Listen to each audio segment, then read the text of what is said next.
and welcome back to another episode of Reactioncast, where you can catch us first on Anchor and any other podcasting platform, and you can also find us on YouTube. So, we're going to be talking about episode 7 of 3Below, and okay, I just finished watching it, and it ended amazingly. I'm baffled of how it ended. But I wanna, before I get started. So, to begin with, we get a new assailant trying to take the kids down, and it's this weird looking bird thing. And what's interesting is the way they introduced this character, assassin, because since she's trying to hunt down the kids, she kind of takes on a human form to kind of like find where they are, to like she's a tactician. And on the sidelines, Barbato Vex is like always, he's one of my favorite characters. He's just a joy to just, I don't know, he's crazy. But he's like playing chess in the park with everyone else, and I don't know, I can't remember. Toby's grandma shows up, and Barbatos just instantly falls in love with her, and it's ridiculous. That scene is forever ingrained in me, and I found it really hilarious.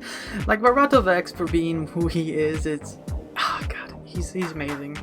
But during this episode, we got Asha trying to train herself and kind of get an idea of this is like, you're going to be put in very scary situations.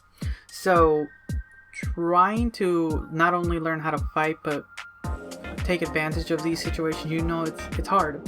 On top of that looming feeling of having a place to be a part of, because they've kind of solidified themselves in this new planet, and they've kind of made school their kind of second home. There's friends, there's things for them to do. It's not this crazy, like, everything's ending all the time. They're just going to school, being normal kids. So they don't want to lose that. And and what was great is the kind of the finale part of this, not like the finale, but what we get for like the final act on this episode.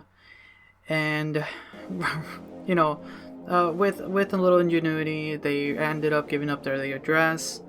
Barbatos falls for a trick and ends up falling asleep. So Asha and Krell, have to defend themselves. On a side note, before I finish up that, I like that the dad robot kind of started having this existential crisis, and they ended up, now they finally have names. It's Ricky, and Lucy is the mom robot's name now.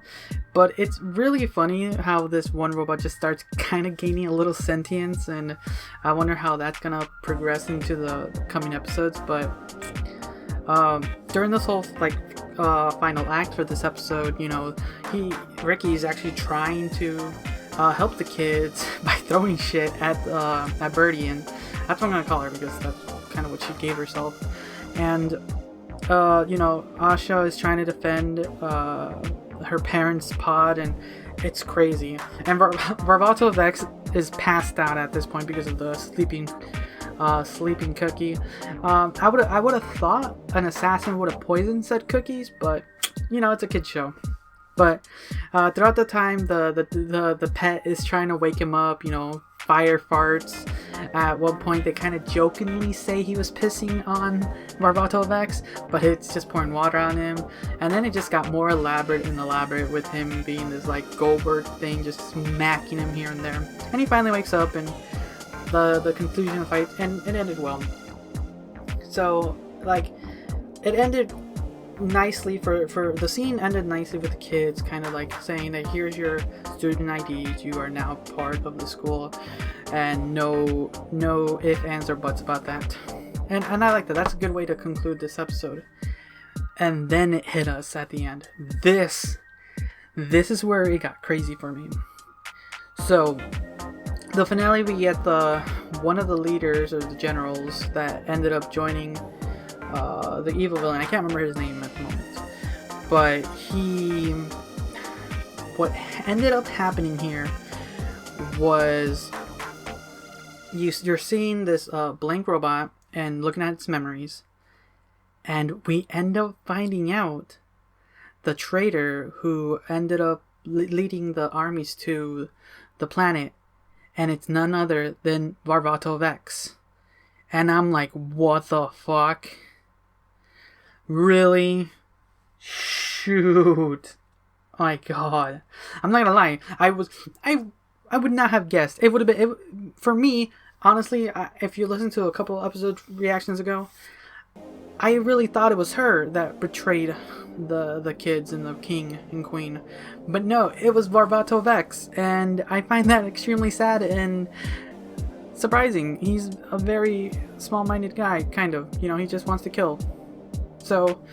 and there's one reason I can tell, because he kind of did mention earlier on that the king did not want to go after the killers of his family, and I understand that. I was surprised a little bit that the king would not do that, but damn, I did not expect Varvato Vex to be the traitor.